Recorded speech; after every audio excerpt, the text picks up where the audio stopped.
Phil, have you seen this? What? This advert here in the personal column, between surgical appliances and vasectomy without fuss. Here, company director, early 40s, cultured, sophisticated, lover of the arts, good food and travel, seeks female of similar background, object matrimony, reply box 696. Says it all, doesn't it? It certainly does. Yeah. You know, I feel sorry for people like that. You feel so, what do you mean, feel company director, cultured, sophisticated, prime of life? He's got the lot, mate. They'll all be reaching for the scented notepaper when they read that. Women find this sort of bloke irresistible. Then why does he have to advertise? Well, perhaps because they don't know about him. Maybe he's shy, retiring. He doesn't sound shy and retiring. He says he's cultured and sophisticated. He seems to have a high opinion of himself. Yeah, there's no point in being too modest, is there? I mean, if you're selling pork pies, you don't hide them in the back of the shop, do you? Put them out on display. Yeah, that's all he's doing, he's putting his pork pies in the window. We're not talking about pork pies, Riggs. We're talking about women. And if he's so cultured and sophisticated, why can't he get one in the normal way? No, what do you know about the normal way where you come from? When you want a woman, all you do is go out, give him a quick burst on the drums. No, we don't. Give us credit for a little finesse, Rigsby. Oh, all right. What you do then? Huh? Well, we paint ourselves all over in white stripes, hide in the bushes, making little whooping noises. When they come down to fill their water jars, we leap out of them. You see what I mean? Cover yourself with white stripes and he's a company director, mate. Oh, that'd go down very well with his board, wouldn't it? Yeah, I can just see him. Excuse the white stripes, gentlemen, just off to the laundrette to leap on a few women. They'd have him inside in no time. At least it would be more direct. You'll never get the right one this way. Of course, see. Well, hey, listen. You never heard of mail-order brides? Oh, yes, in the days of the Empire, they did it all the time. All those planters stuck out in remote outposts. Young men in the full vigour of manhood, never the sight of a white woman. Oh, yes. Sitting there night after night, listening to the same cracked record of Tea for Two, wondering whether to go native or dance with a houseboy. They had to do something, otherwise they'd have snapped. So what they used to do, they used to write home for a bride, given the full requirements. And she'd come upriver with the grand piano and a roll of lino. Then they'd live happily ever afterwards. How do you know that? Well, because they both knew exactly what they were getting, you see. It's the same with this fellow. He's given them a very clear picture there. You see, it's all in black and white. How do we know it's a clear picture? How do we know he's not some poor wretch who lives a miserable existence in a back row? Of course he's not. How do you know? I know he's not. You can't be sure. Of course I can. How? I put it in. You, Rigsby, you're not a company director, you're not early 40s, you're not cultured, and you're not sophisticated. Well, nobody's perfect. There's not a word of truth in it. You've exaggerated a bit. And there's something else you've forgotten to mention. What's that? You say there, object matrimony. Right. You're married. Ah, yes. Well, you may have put your finger on the one small snag there. It's quite right. Yes, but I shan't be married for very much longer. Filed my petition this morning. Yes, should have done it years ago. A few months from now, free man. What about Miss Jones? What about her? I always thought when you got your freedom, you two would get together. No. I've got to face it, Phil. For some strange, unaccountable fact, I just don't turn her on. I don't know what it is. I tried. I told her I was getting divorced. I said I was thinking of settling down. I couldn't have made it plainer. I told her I was looking for the older, more mature woman. What did she say? Offered to put me in touch with the over 60s. No, it's no good. That's why I put this advert in, you see. It's no good hanging about any longer, is it? I'm not getting any younger. You're, according to that, you're about 15 years younger. Don't want them to think I'm decrepit, do I? When I get the right reply, I'll meet her in some romantic spot, you know, some oldie-worldly pub, perhaps, with a fire blazing in the hearth, horse brasses on the wall, our eyes meet across a crowded room. She makes a dash for the door. What do you mean? Look, you've got to face it, Rigsby. She'll be expecting someone much younger. Yeah, but I carry me age well, though, you must admit. I mean, it's an interesting face. It's got character, hasn't it? I mean, look at that profile. Classic. I mean, yes. I mean, you must admit, this face has been lived in. It looks as if it's been slept in. All right, I may not be as young as I was, but there's more to love than just the physical side, you know. There's such a thing as a spiritual attraction. Have you thought about that? It was my trouble in my younger days. I never gave it a minute's thought. I was too worried about a pretty face and a well-turned ankle. I never thought about discussing art, music, literature, the decent things of life. Perhaps if I'd done that, I might have found someone decent, eh? I didn't know you felt like that, Rigsby. Oh, yes. I'm sorry. I didn't know you were looking for that sort of affinity in a woman. Of course I am. That and a decent pair of knockers. A decent pair of knockers? You don't change, do you? Well, culture's all right. You can't discuss Etruscan vases all night, can you? No, I like my women well stacked. I like them with a bit of this and a bit of that and plenty of the other. Yeah, I think that's the best sort of exercise for that, for just discussing stiffness. What's the matter, Ruth? Have you seen this, Philip? company director, early 40s. Yes, I've just been reading it, as a matter of fact. I wonder what sort of person he is. I see him bronzed by travel, steel grey hair, well-manicured hands, expensive clothes worn with a casual air, probably sitting alone in a hotel suite listening to Beethoven. I wouldn't get carried away, Ruth. He could be quite ordinary. What do you mean, ordinary? Well, broken fingernails, old cardigan, sitting in a back room listening to the arts. Oh, don't be ridiculous, Philip. I mean, does he sound like that sort of person? No, he's probably spent his whole life making money, and now he's asking himself the question, what's it all for? I think he's lonely. I think he needs someone. I think you're right. But who's going to reply to something like that? You'd have to be desperate. Yes, I suppose you're right. You haven't got a first-class stamp, have you? You're not going to reply to it. Well, why shouldn't I? Aren't you taking a chance? I feel like taking a chance, Phil. I'm tired of waiting for life to knock on my door. I've got to get out there and pitch. But he could be anyone. Suppose you don't like him. Well, I thought of that. I didn't give my name and address. I just suggested somewhere that we should meet. Did you give any personal details? Well, only a brief description so that he'd recognize me. You know, slim, attractive, late 20s. Cool, self-possessed, with a sort of roguish smile. Do you think that's enough? I should think that'd be more than enough. Oh, you're expected to exaggerate a little, Phil. I should know. I've been through all this before. Really? Yes, I went to a matrimonial agency once. They put me in touch with a fun-loving extrovert with an urge to travel. He sounded fine until I found out he was doing 5 years in Parkhurst. The next one was better. In fact, he was quite nice. What there was of him. The trouble was, he only came up to my shoulder. The first time I saw him, he was sitting on a bar stool. How he got up there, I'll never know. We had several martinis and we talked. Oh, it was so romantic. Until it was time to leave and I had to lift him off the stool. Must have been a big disappointment. Well, it was, but even then I thought there was a chance. I really tried. I tried so hard I developed a stoop. You see, he was so sensitive about the fact that I was taller, and he wouldn't dance with me because we kept walking into the tables. And, of course, he was too proud to look under my arm. I tried to reassure him. I kept telling him that small was beautiful. Did he believe you? Yes, as a matter of fact, he did. He stopped thinking he was beneath me. Well, of course, he was beneath me. I mean, a long way beneath me, but I didn't mind. Then one night I forgot. I made this disparaging remark about Napoleon. He got very angry, jumped off his cushions and left. Never saw him again. Oh, dear. But this time, I think it's going to be different, Phil. I'm sure it will be. All I'm saying is don't raise your hopes too high. Be prepared for a slight disappointment. Remember, beauty is in the eye of the beholder. Oh, I do agree, and I can't wait to behold him. I think we're to like each other. Don't laugh, Philip, but I think I know him already.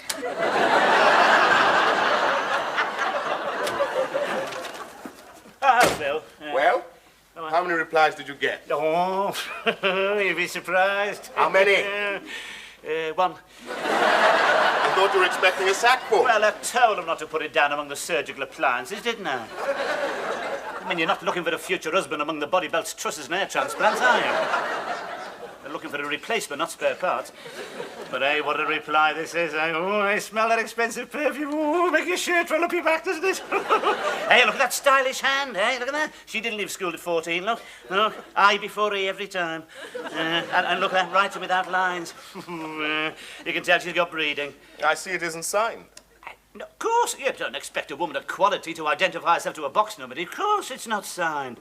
For all she knows, I could be the Phantom Flasher. No. No, what she wanted is she'll want to observe me first before she reveals herself. Oh, yes. But once she sees I've got all the social graces, I can move in any social strata, I shall be away. What are you going to talk about when you meet? Don't you worry, mate. I shan't be at a loss for words. I've been watching Melvin Bragg. You see, it doesn't matter what you say as long as you don't split any infinitives. That's the main thing. Don't worry, I shan't be at a loss for words. I can charm the birds off the trees when I want to. You pin back your lugholes and listen to this. You won't recognise me. She's given me this number to ring. It's probably MU's flat. Hello. What a delightful voice, yes. Only you could have written such a charming letter that I've read, reread, and keep close to my heart. Yes. I was wondering where we could meet. You want the gas board? Oh. Must be the maid. Never mind the gas board, love. Put your mistress on. What? You're in a coal box? Oh. Well, look, is there a lady outside? A slim, attractive, late 20s, probably wearing a sheepskin coat and a tweed skirt. Got skinny bird with the plastic mac and a shopping bag. Put it on, will you? Yeah. Using a call box, yes. Probably ex-directory, doesn't want anyone coming round pinching the old masters. Oh, hello. 696 here. Yes. I was wondering where we could have a rendezvous. Yes. Lunchtime suit me, absolutely super, yeah. George? Yes, I know it very well. Yes, I often get in there. You can always see me in the corner with the estate agents. Yes. Yes, you can easily pick us out. We've all got leather patches. Yes. On our jackets. Yes. We're always taking down the hunting horn and giving it a bit of a blow. Yes. Oh, no, I have my serious side as well. I love poetry. I say I love poetry. Poems, rhyming, you know. Yes. Do I know who love? John Bitumen. I don't know. Does he drink at the George? Oh, that John Bitumen. Yes, I can see we've got a lot in common. How old am I? Well, early 40s. Shut up. Yes, it's the Mediterranean cruises do me a deal of good. Yes. Tall. Tallish. Rangy. Yes. Ah, yes, how will we know each other? Good point. Yeah, carry a copy of the Daily Telegraph. What a good idea. You could make it the Mirror, could you, love? How about if we both wore a pink carnation? That would be so romantic, wouldn't it? Yes, right. Yeah. Well, I'll see you at the George at 1. Right. Super. See you at the bar. They have some very nice pickled gherkins there. Right.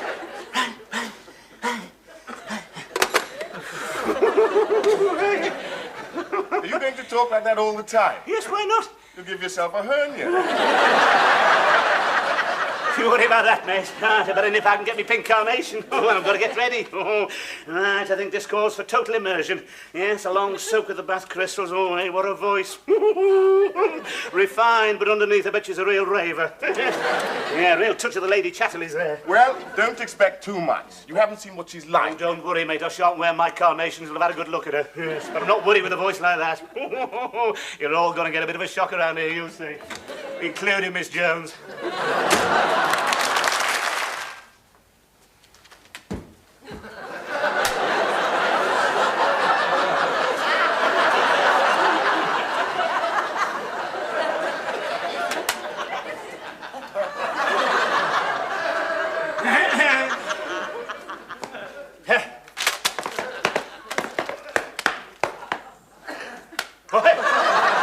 Yes?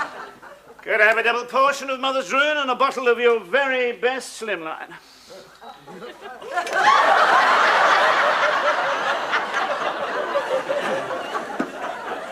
Do we hear the tinkle of ice cubes? Perhaps a slice of lemon? You wouldn't like a cherry as well, would you? Yes, I would. That'll be 82p. 82? Mark! And pass those crisps down, I'm famished. Yeah. Anything else? Yes, where's a little plastic sword? We haven't got any little plastic swords. No, I always have a plan. My God, this place is certainly going to the dogs, isn't it? That it, then? No, it isn't it. I'm looking for a young lady. Aren't we all? Can we have a bit more civility, please? Just as well you weren't here in the old coaching days. You had a gentleman's glove in your mush. Is that when you used to come in, then? I've arranged to meet a young lady here, slim, attractive, late 20s, roguish smile, probably wearing a twin set pearls, very refined. Have you seen her? Oh, you must be the chauffeur, eh? I beg your pardon. I'm not the chauffeur. I haven't got time to bandy words with the likes of you. I'll go and find her myself. Riff-raff.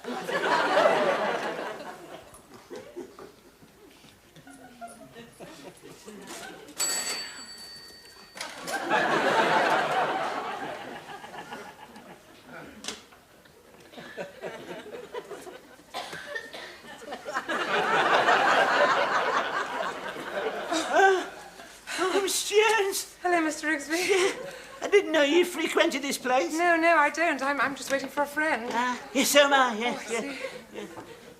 You wouldn't like a drink, would you, miss? No, I don't normally drink. That's all right, no, it's all right. No, it doesn't matter. No, that's all right. Don't want to pressure. It might upset your metabolism if you're not used to it, yes. Do you come here often? Yes, you could say this is one of my haunts, yes. I think you'll find most of the... what do you mind? I think most of the staff know me here, yes. Well, if you excuse me, Excuse Mr. me, Rigsby, I must just... Oh, yes, right, yes.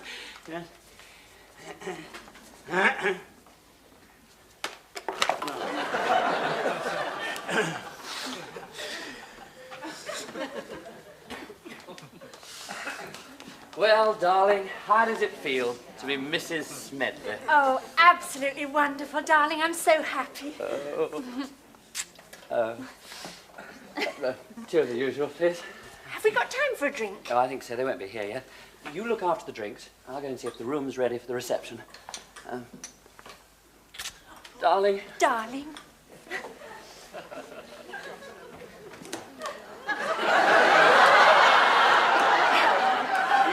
My word, you're early. I couldn't wait. Oh, thank you. Oh, good heavens, how did you guess my favourite aperitif? Dry martini shaken, not stirred. Actually, it's a vodka and lemon. Is it? Oh, those cheese and onion crisps play havoc with your taste buds, don't they? You certainly didn't waste any time getting I here. don't believe in hanging about. I'm a man of quick decisions, impulsive, ready to hazard everything on the throw of a dice. May I propose a toast? A toast? A toast. A toast to love. Love at first sight. How nice. To love. To love. Yeah. You must be the first. What do you mean there are going to be others? Oh, yes. There'll be quite a crowd. I don't like the sound of that. Well, you know how it is. Once you start asking people... Oh, don't worry. There'll be enough to go round. I'm quite sure there will. Oh, don't worry, I'm not complaining about the competition, but do remember I was here first. Anyway, now I am here. What do you think? I beg your pardon. Don't be taken in by this air of cynicism and the world-weary manner. I may be a little worn at the edges, but I'm quite capable of making a young woman happy. Am I what you expected? I don't know. Who are you? Who am I? Company director, sophisticated, cultured, early 40s. Surgical appliances. That must be very interesting. Oh, yes, I'm not saying it's not been an interesting life, but I've not had much time to mix with the opposite sex. I've lived in a man's world. Yes, I can imagine. I knew you straight away, slim, attractive, late 20s, rolled your smile. Thank you. What you doing tonight? What? What you doing tonight? Are you serious? Of course I am. Come back to my place. Whatever it is, put it off. Come back to me. It's out of the question. Of course it is, and when opportunity comes like this, take it with both hands, my dear. Come on, fill your boots. What do you say? What do you think you're doing? Oh, I'm sorry, mate. I was here first. Is he being a nuisance? No, I'm afraid you're being the nuisance. I'll get rid of that pink carnation if I were you. She obviously prefers the older man. I've been watching him. He's been at her all the Do you time. mind getting back to polishing your glasses? I'm having a chat with the young lady here. How would you like a punch on the nose? Now, There's no need for no, that. there's no need for that. Will you go away and stop annoying me? Me? No, you can't prefer him to me. Oh, look at him. A callow youth like that. Look at those shifty eyes. I think you're making a big mistake there, love. He's my husband. Is you what? What? Well, why didn't you mention that in your letter? What letter? A letter she sent me. I didn't send any letter. Wait. What's this about a letter? Surely you don't believe him. All I know is we've been married 1 hour, and I find you an intimate conversation with a man who says you've written him a letter. Ah. And you believe him. So this is what married life's going to be like. Jealousy and suspicion. Yeah, but darling, excuse me. Certainly. Right. Darling. Case of mistaken identity. Oh, yes. One of those little ironies of fate, you know. Yes, it well, is. we don't like that sort of thing in here. When you said you were looking for a young lady, I didn't realise you meant any young lady. Yeah. Could you let me have to watch it? Could you let me have a double half a bitter? Oh, excuse me. Have you seen a young lady wearing pink carnations? Oh, you've come at last. I'd almost given you up. You shouldn't be in here. We've got a private room. Private room. Wasn't that rather impetuous? Well, not every day one gets a wife, is it? No, that's very true. You know, they made masses of sandwiches. Don't know if we'll be able to eat them all. Oh, I don't think I could eat a thing. I'm far too excited. You certainly know how to do things in style. Do you know you're much younger than I expected? Oh, well, thank you very much. It's probably all those Mediterranean cruises. What? Good heavens, you could be my age. Yes. I know what you're thinking. You're thinking she looks older than I expected. Oh, no. I've always no. looked older than my years. It's this worried frown. I've had it since I was 3. We had a very insecure pushchair. The wheel kept coming off and throwing me into the road. How tall are you? About 6 foot. I thought so. Very broad and manly. Shall I get you a drink? No, please don't. I don't want to down my senses. I want to savor this moment to the full. Our first meeting. What are you doing? I was looking for you. You weren't. You'd forgotten all about me. You're holding her hand. Oh, why shouldn't he hold my hand? Oh, no, he's not meeting you as well. Good heavens, how many of us are Fibber! No wonder you're providing sandwiches. It's worse than Miss World. I'd keep away from him if I were you. This man's an absolute philanderer. He's my husband. What? You didn't mention that when you rang me up? Have you been ringing this woman up? Certainly not. You Fibber! You've obviously been deceiving us both. I should have known. Mummy was right about you. Oh, yes. What's the old battle axe been saying? Don't you call my mother a battle axe. She certainly saw through you. She said you were obsessed with it. With what? I saw the way you were kissing the bridesmaids. You completely crushed their taffeta. No, I didn't. Don't you ever speak to me again. Well, darling, happy is the bride. What does it feel like to be married? Oh, Mummy! You monster! Oh, what have I done? I don't know. But that girl went out this morning without a care in the world. Now look at her. Why couldn't you have waited till you got to Mallorca? Things always look better when the sun's shining. Good heavens, we haven't even cut the cake yet. I warned her what it would be like, but I'd no idea it would start when you got in the taxi. My poor lamb, what have you done to her? It wasn't me, it was that man. What man? Well, he was a sort of slimy, lecherous individual. That's him. He pretended to be one of the guests, and then he accosted her. Accosted her? On her wedding day? Is no one safe anymore? We'll see about this. I'd like a word with you. Oh, there you are, about time. Yeah. Oh, come on. When you said early 20s, I didn't know you meant 1920s. I beg your pardon. Well, I'm afraid this puts a very different complexion on things, love. No wonder you're late. I'm surprised you didn't wait for it to go down. What? Still, I suppose I can't complain. I did exaggerate a bit myself. At least there's plenty to get hold of. Yes, what about coming back to my place? I'll draw the curtains, eh? They say the best wine comes out of old bottles. Found the little man, how dare you? I've never been so insulted in my life. You should get out more. You're drunk. I should report you. Is that another case of mistaken identity? Oh, it's like trying to find a needle in a haystack. Surgical appliances. Surgical appliances. Oh, Miss Jones, oh, you're still here. Oh, yes, Mr. Rixby. Your friend didn't turn up then? No, did yours? No, I don't think so, no. I think life's leaving me by, Miss Jones. Well, I feel the same way, Mr. Yes, Rixby. like that song, standing at the station and the train's done gone. Yes. Yeah, well, there we are. Mr. Rixby. Oh, Miss Jones! Oh, you're not single, attractive, late 20s, roguish smile by any chance? You're not company director, early 40s, not really. Roguish smile, you've been reading Woman's Own again. Sophisticated. If you're sophisticated, what's the pickle jar doing in the bathroom? Yes, indeed. This ought to be a lesson to us, Miss Jones. Yes, Tell the it should. truth. Listen to me, early 40s. I'm 44 of my day. Really? I'll never see 30 again. Yes, quite. I'm plain, ordinary, and on the shelf. Oh, and of course you're not, Miss Jones. You're very attractive. The most attractive woman here, I'll tell you that. Well, I think you're very attractive too, Mr. Rixby. Very nice of you, Miss Jones. You think so, Miss Jones? Yes, I do. You know, some people have got it and some people haven't. And you've got it, Mr. Rixby. Trouble is, I never seem to get much chance to use it, Miss Jones. No, I can't believe that, Mr. Rixby. I find you a very stimulating companion. Do you, Miss Jones? Please call me Ruth. Oh, do you, Ruth? May I kiss you, Ruth? Yes, Mr. Rixby. Oh, Miss Jones. That's him, the beast. He's about to strike again. Monster! You're the third woman he's molested in an hour. Really, I can explain, Miss Jones. I'll sue the brewery. Get out of my car.